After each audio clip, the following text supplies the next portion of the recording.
So hello guys, this is Achal Dixit and in the previous video हमने कुछ topics के बारे में बात कर ली थी। विद्युत आवेश के बारे में बात कर ली थी, धन तथा ऋण आवेश के बारे में बात कर ली थी, कूलाम का नियम हमने डिस्कस कर लिया था, वैद्युत बल रेखाएं, वैद्युत क्षेत्र हमने डिस्कस कर लिया था, वैद्युत क्षेत्र की तीव्रताओं को हमने डिस्कस कर लिया था और इतना ही हमने डिस्कस किया था। अब हम आगे डिस्कस करेंगे किसी बिंदु आवेश के कारण वैद्युत क्षेत्र की तीव्रता।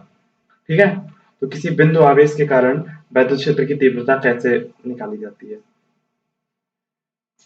ये हमने जो पढ़ रखा है आपको वैसे ही डिस्कस कर देंगे। कैसे हमने समझा है वैसे ही आप समझ लीजिए।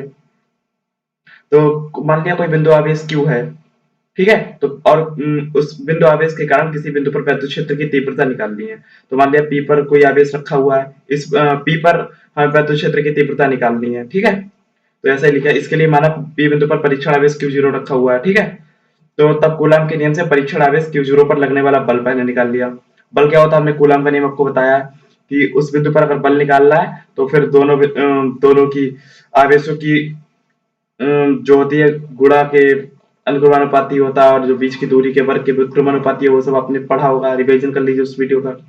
तो उसके ऊपर बल आ जाएगा इतना, F is equal to 1/4πε0 K into Q1 Q2 बटा या फिर Q into Q naught upon R square. Okay, इस P बिंदु पर लगने वाला बल तो इतना आ जाएगा। उसके कारण अब वैद्युत क्षेत्र की तीव्रता भी हमने आपको बताई। वैद्युत क्षेत्र की तीव्रता होती है उस बिंदु पर लगने वाला बल और उस बिंदु पर परीक्षण आवेश के मान की निष्पत्ति। तो बल हमने कूलाम के नियम से पता कर लिया है और अब हमने वैद्युत क्षेत्र की तीव्रता का सूत्र रख दिया। बल हमें पता लग गया है कूलाम के नियम से, और बाकी जो Q0 है वो Q0 ही रहेगा। तो हमने F की जगह पे F की वैल्यू रख दी, Q0 से Q0 को काट दिया गया एंड देन आप देख सकते हैं कि हमारे पास EF is equal to 1/4πε0 Q upon R square आ गया, जो कि उस बिंदु पर वैद्युत क्षेत्र की तीव्रता होगी। तो किसी बिंदु आवेश के कारण वैद्युत क्षेत्र की तीव्रता निकालना आपको आ गया, ये आपको क्लियर होना चाहिए। उसके बाद हम छोटे छोटे टॉपिक वो डिस्कस करेंगे जो आसानी से डिस्कस हो जाए, क्योंकि बाकी सब तो आप स्कूल वगैरह में पढ़ते ही होंगे। तो हम वो छोटे छोटे से टॉपिक जो जीएस में आते हैं, क्योंकि हमारा मेन जो थीम है वो जीएस डिस्कस करने का है। आपकी जनरलाइज्ड आप हर सब्जेक्ट के बारे में थोड़ा थोड़ा जान पाए, क्योंकि हम लोग वही पढ़ रहे हैं, आपके साथ वही डिस्कस करेंगे। तो हम जल्दी से जल्दी एक्सप्लोर करेंगे अपने आप को, ज्यादा से ज्यादा सीखेंगे, साथ में सीखेंगे। तो वैद्युत द्विध्रुव क्या होता है, इलेक्ट्रिक डाइपोल, ये सब चीजें ऐसी नॉर्मल सी चीजें जो सभी को लगभग पता होनी चाहिए। ठीक है, तो हमने भी इन चीजों का पता किया है। किसी सब्जेक्ट की मास्टरी ना, हम फिजिक्स में कोई पीएचडी नहीं कर रखा हमने केवल 12th पास किया है ना। आपको भी वैसा ही कुछ बता देंगे जिससे कि आपको भी जनरल नॉलेज हो जाए थोड़ी सी। तो वैद्युत द्विध्रुव क्या होता है? वैद्युत द्विध्रुव वह निकाय है जिसमें दो समान किंतु विपरीत प्रकार के आवेश एक दूसरे से अल्प दूरी पर स्थित रहते हैं। दो समान किंतु विपरीत प्रकार के आवेश, विपरीत से मतलब यहाँ पे पॉजिटिव और निगेटिव चार्ज से। ओके, तो दो समान, मान लिया एक Q और एक Q, ठीक, लेकिन विपरीत, एक प्लस रहेगा और एक माइनस रहेगा। ठीक, एक दूसरे से अल्प दूरी पर स्थित होते हैं। तो ठीक है, वैद्युत द्विध्रुव पानी का है इस पर दो समान किंतु विपरीत प्रकार के आवेश एक दूसरे से अल्प दूरी पर स्थित रहते हैं, उसे इलेक्ट्रिक डाइपोल या वैद्युत द्विध्रुव कहते हैं। तो क्लियर होना चाहिए आपको। ये आता है इलेक्ट्रिक डाइपोल मूवमेंट, यानी कि वैद्युत द्विध्रुव का आघूर्ण। आघूर्ण किसे बोलते हैं? दोनों आवेशों में से एक आवेश तथा दोनों आवेशों के बीच की दूरी के गुणनफल को। वह बहुत क्लियर सी चीज है, छोटी सी चीज है। ये दोनों आवेश हो गए Q और Q, हमने आपको बताया इलेक्ट्रिक डाइपोल क्या होता है। दोनों आवेश एक से होंगे Q और Q, लेकिन एक प्लस होगा एक माइनस होगा, उनके बीच की दूरी 2L है। ठीक, इनके तो क्या हो जाएगा वैद्युत द्विध्रुव का आघूर्ण? वैद्युत द्विध्रुव का आघूर्ण को हम P से शो करते हैं। तो ठीक है, तो P is equal to, sorry थोड़ा सा ट्रांजिस्टर मोड पे लगाना होगा। हाँ, तो P किसके बराबर हो जाएगा? किसी एक आवेश के मान की निष्पत्ति को, मान को Q को रख दिया और उनके बीच की दूरी 2L और दोनों का गुणनफल Q इंटू 2L। क्लियर है? दोनों आवेशों में से एक आवेश तथा दोनों आवेशों के बीच की दूरी के गुणनफल को। तो बीच की दूरी A हो गई एक आवेश और दोनों के बीच की दूरी 2L और इनका गुणनफल, तो Q इंटू 2L के क्या हो गया? A हो गया P के बराबर हो गया। तो P is equal to 2QL। ये वैद्युत द्विध्रुव का आघूर्ण हो गया। आपको वैद्युत द्विध्रुव पता लग गया क्या होता है, वैद्युत द्विध्रुव का आघूर्ण आपको पता लग गया है क्या होता है। वैद्युत द्विध्रुव के आघूर्ण का वो हम आपको पूछे अगर मात्रक क्या होता है, तो क्यू का मात्रक होता है कूलम, और एल लंबाई है, लेंथ का नॉर्मल सा मात्रक होता है मीटर, तो कूलम इंटू मीटर हो जाएगा इसका मात्रक। ठीक है। अब इसके वो जो एग्जांपल्स क्या क्या है, HCl, H2O, HBr, NH3, CH4, ये सब इसके एग्जांपल्स हो गए। ठीक, तो वैद्युत द्विध्रुव और वैद्युत द्विध्रुव का गुण आपको क्लियर हो गया। अभी हमने दो चीजें डिस्कस की, किसी बिंदु आवेश के कारण वैद्युत क्षेत्र की तीव्रता, और उसके बाद वैद्युत आघूर्ण, उसके बाद वैद्युत द्विध्रुव, और फिर वैद्युत द्विध्रुव का आघूर्ण। तो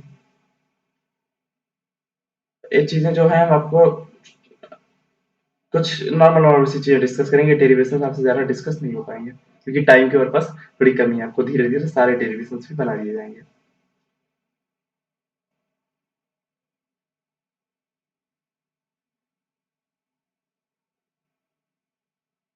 और आगे हम डिस्कस कर लेते हैं कुछ छोटे छोटे से क्वेश्चन जो जीएस में आ जाते हैं, आप कभी कभी फिजिक्स में पूछ देते हैं।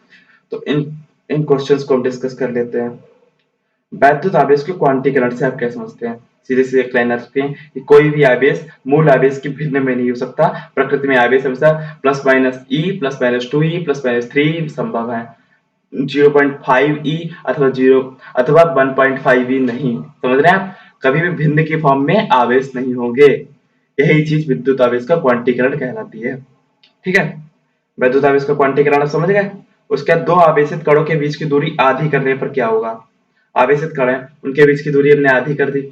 मान लिया ए दो आवेशित कण है, क्यू और एक क्यू, सॉरी Q1 और Q2, मान लिया दो आवेश, इनके बीच की दूरी है आर।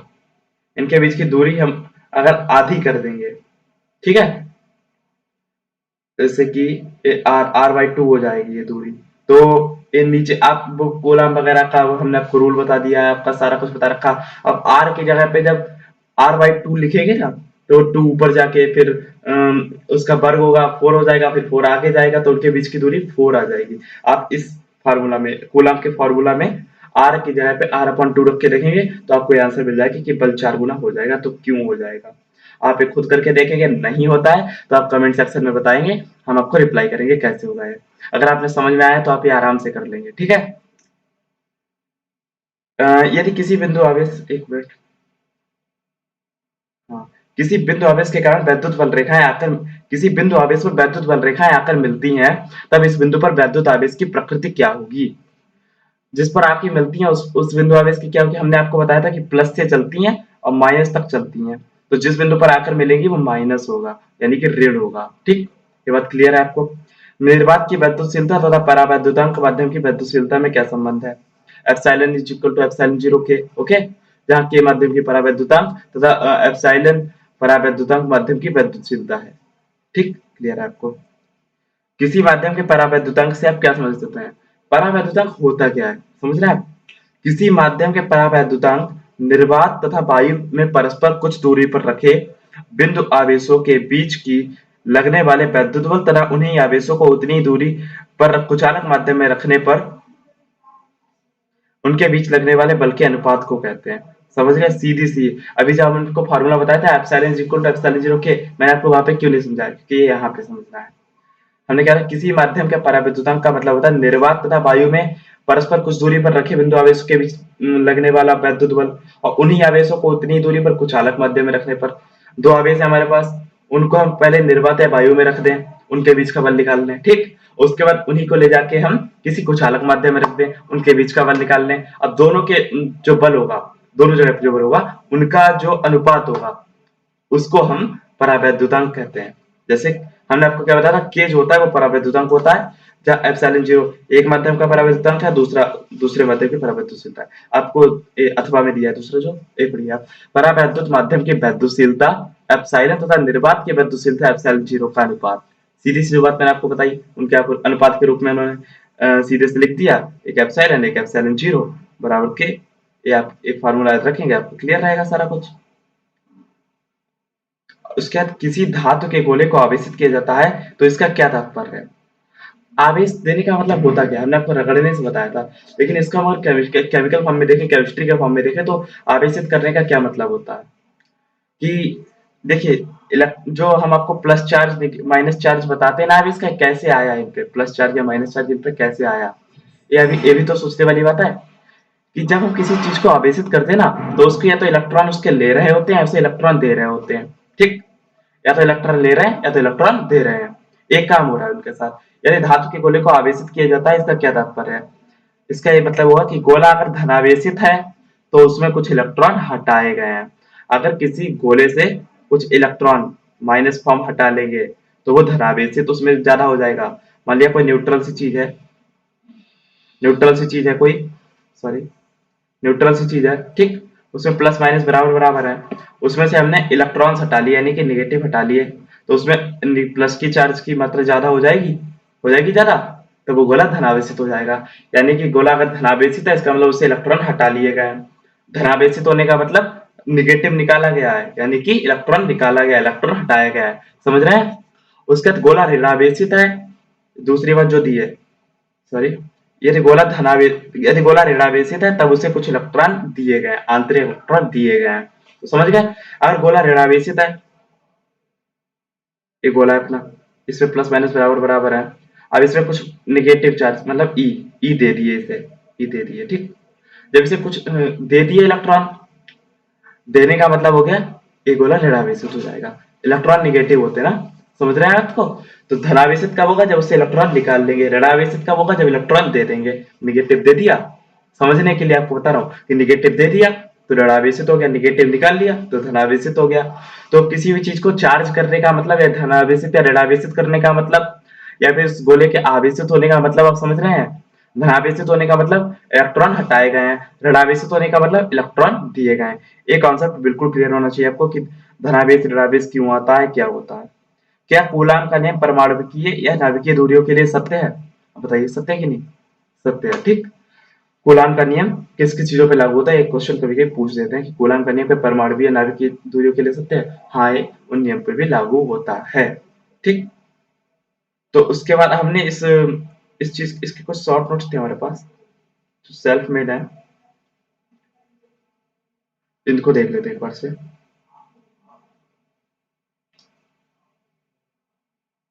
सॉरी, वैद्युत विभव चैप्टर 2 है।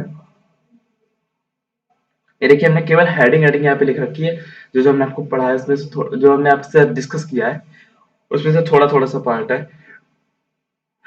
कि वैद्युत आवेश क्या होता है, धनावेश ऋणावेश, कूलाम का नियम, वैद्युत क्षेत्र, वैद्युत बल रेखाएं व इनके गुण, वैद्युत क्षेत्र की तीव्रता, वैद्युत बिंदु आवेश के कारण वैद्युत क्षेत्र की तीव्रता, ये सब आपके साथ डिस्कस किया है हमने। उसके साथ कुछ डेरिवेशन हमने नहीं डिस्कस किए, उनको आप पढ़ लें। ना समझ में आए तो आपके साथ पढ़ के हम आपको डिस्कस करेंगे।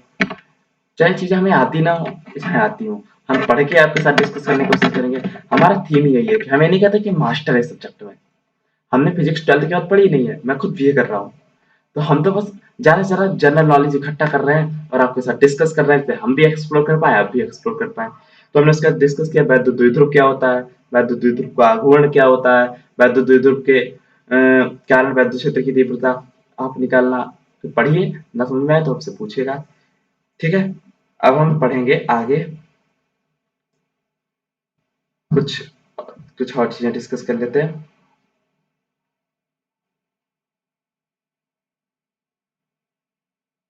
आगे हम डिस्कस वैद्युत फ्लक्स के बारे में।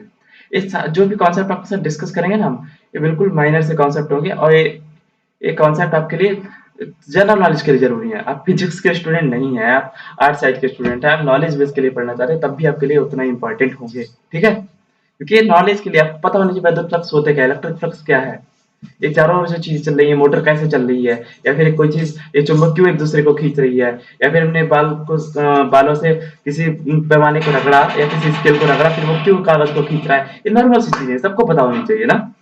तो वैद्युत फ्लक्स क्या होता है? वैद्युत क्षेत्र में वैद्युत क्षेत्र में स्थित किसी काल्पनिक पृष्ठ पर वैद्युत फ्लक्स उस पृष्ठ से होकर गुजरने वाली बल रेखाओं की संख्या की माप है। इसे फाई ई से प्रदर्शित करते हैं, ठीक है। वैद्युत फ्लक्स, वैद्युत क्षेत्र हमने आपको बताया था क्या होता है, ठीक। तो मान लिया कोई वैद्युत क्षेत्र है, वैद्युत, सॉरी ऐसे नहीं बनाते,